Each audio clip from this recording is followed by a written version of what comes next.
Hello दोस्तों, आपका स्वागत है फिर से एक नए वीडियो में। मुझे आशा करता हूँ कि आप सब अच्छे होंगे। तो शुरू करते हैं आज की रोचक या प्रेरक कहानी। एक बहुत ही भोला भाला सा आलसी लड़का था। वह कोई काम नहीं करना चाहता था, बस खाना खाता, घूमता और सोते रहता था। एक दिन उसे किसी ने बताया कि एक आश्रम है जहाँ पर कुछ नहीं करना पड़ता है और हर दिन 2 समय का खाना और नाश्ता मिलता है। तुम वहाँ जा करके रहो।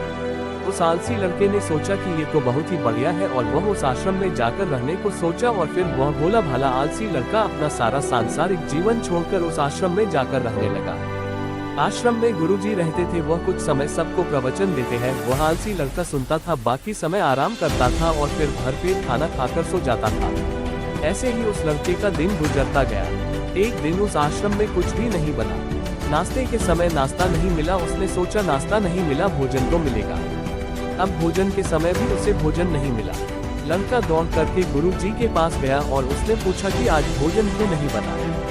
गुरुजी ने कहा कि बेटा, आज एकादशी है और जितने भी आश्रम के सदस्य हैं उनका उपवास है और तुम्हारा भी आज उपवास है। आज भोजन नहीं बनेगा। वह लड़का आलसी था और उसे भूख भी बहुत लगता था। उसने गुरुजी से बोला कि मैं उपवास नहीं रहूंगा, मुझे भूख लगी है, मैं खाना खाऊंगा।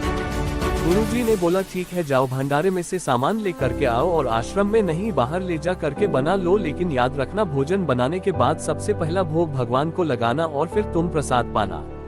वह लड़का बोला ठीक है और फिर अनाज लेकर नदी की ओर पहुंचा। भोजन पकाने लगा, तैयार हुआ। उसके बाद कहने लगा कि भगवान श्री राम आइए, पधारिए, भोग लगाइए।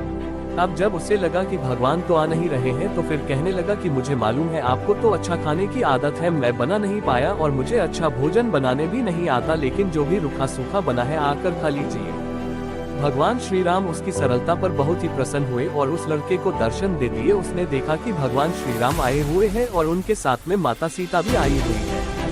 लेकिन लड़के ने सिर्फ 2 लोगों के लिए ही भोजन बनाया था, एक अपने लिए और दूसरा भगवान के लिए। और अब क्योंकि भगवान के साथ माता सीता भी आई हुई थी तो उसने उस भोजन को माता सीता और भगवान के सामने ग्रहण करने के लिए रख लिया। भगवान श्री राम और माता सीता ने भोजन किया और उसके बाद जब वह जाने लगे तो ये भोला सा आलसी सा लड़का बोला कि प्रभु आप आए, दर्शन दिए, बहुत अच्छा लगा। मुझे खाने को कुछ नहीं मिला, लेकिन कोई बात नहीं। लेकिन आपसे एक विनती है कि अगली बार जब आप आएंगे तो कितने लोग आएंगे ये बता दीजिए, ताकि मैं उतने लोगों के लिए भोजन बनाकर रखा रहूं। भगवान श्री राम मन ही मन मुस्कुराए और फिर अंतर ध्यान हो गए। लड़का आश्रम गया, दिन बीतता गया और फिर एकादशी का दिन आया और इस बार उसने 3-4 लोगों के लिए अनाज लेकर के खाना बनाने के लिए नदी के किनारे पहुंचा और उसने बड़े प्रसन्नता से भोजन बनाया और इंतजार करने लगा कि प्रभु आइए और भोग लगाइए। इस बार लड़का देखता है कि भगवान श्री राम पूरा राम दरबार ले करके आए हैं, जैसे माता सीता, लक्ष्मण, भरत, हनुमान जी और सभी लोग आए हैं। लड़के ने 3-4 लोगों का भोजन बनाया था और इस बार भी भोजन कम पड़ गया। लड़के ने निराश होकर भोजन को प्रभु के आगे रख दिया। उन्होंने भोजन किया और फिर चले गए और इस बार भी लड़का फिर से भूख रह गया। अब लड़का फिर आश्रम गया, दिन बीतता गया और फिर एकादशी का दिन आया और इस बार गुरुजी से कहने लगा कि गुरुजी मुझे इस बार थोड़ा ज्यादा अनाज चाहिए। गुरुजी सोचने लगे कि यह इतना सारा अनाज का करता क्या है, कहीं इसे बेचता तो नहीं है। फिर उन्होंने कहा कि ठीक है, भूख से परेशान रहता है। लड़के ने कहा कि नहीं गुरुजी, मैं भूख से परेशान नहीं रहता हूँ, प्रभु के साथ बहुत लोग आते हैं, उनको भी तो भोजन करना पड़ता है। गुरुजी को लगा कि लड़का पागल हो गया है, लेकिन गुरुजी ने सोचा कि चलो एक बार चलकर देखते ही कि लड़का इस अनाज का करता क्या है। वह भोला सा लड़का अनाज लेकर के नदी के किनारे पहुंचा और इस बार भोजन बनाया नहीं। उसने सोचा कि प्रभु हर बार ज्यादा लोगों को लेकर के आते हैं, इस बार वह जितने भी आएंगे खुद बना करके भोग लगा लेंगे। और फिर प्रेम से प्रभु को बुलाने लगा। गुरुजी ये सब छुपकर देख रहे थे कि ये भोजन तो बनाया नहीं और प्रभु को बुला रहा है। लेकिन लड़के ने देखा कि इस बार प्रभु के साथ बहुत से लोग आए हुए हैं तो उसने प्रभु के सामने हाथ जोड़ करके कहा कि प्रभु माफ करना, आप बहुत सारे लोग आते हो, मुझे संख्या पता नहीं होती है और मेरी हिम्मत भी नहीं होती है कि इतने सारे लोगों के लिए भोजन बनाऊं। आप स्वयं आइए, बनाइए, खाइए और भोग लगाइए। प्रभु मुस्कुराते हैं और अपने साथ आए सभी लोगों के साथ मिल करके भोजन बनाते हैं।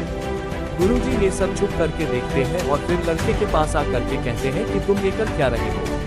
लड़का कहता है कि गुरुजी आपको दिख नहीं रहा है कि भगवान श्री राम पधार चुके हैं, माँ सीता आई हुई है, हनुमान जी आए हैं और भी सभी लोग आए हुए हैं, भोजन बन रहे हैं। गुरुजी ने बोला कि पागल हो गया है, मुझे तो कोई दिख नहीं रहा है।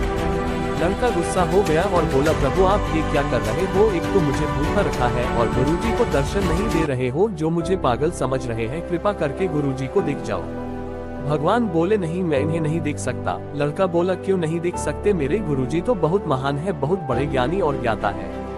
भगवान बोले, हाँ ज्ञानी और ज्ञाता होंगे, लेकिन तुम्हारी तरह सरल नहीं है। जो सरलता तुम में है वो तुम्हारे गुरुजी में नहीं है। लड़के ने ये बात गुरुजी से कह दी कि भगवान श्री राम कह रहे हैं कि आप में सरलता नहीं है, आप मेरी तरह सरल नहीं है, इसलिए आपको नहीं देख सकते। गुरुजी की आंखें नम हो गई और रोने लगे कि और बोले कि बिल्कुल सही कहा, मेरे अंदर तुम्हारे जितना सरलता नहीं है, और फिर माफी मांगने लगे। फिर भगवान ने गुरुजी को भी दर्शन दिए। ये कहानी हमें सिखाती है कि जीवन में सरलता सबसे आवश्यक है। जितने सरल बने रहेंगे उतना जीवन में आगे बढ़ते चले जाएंगे।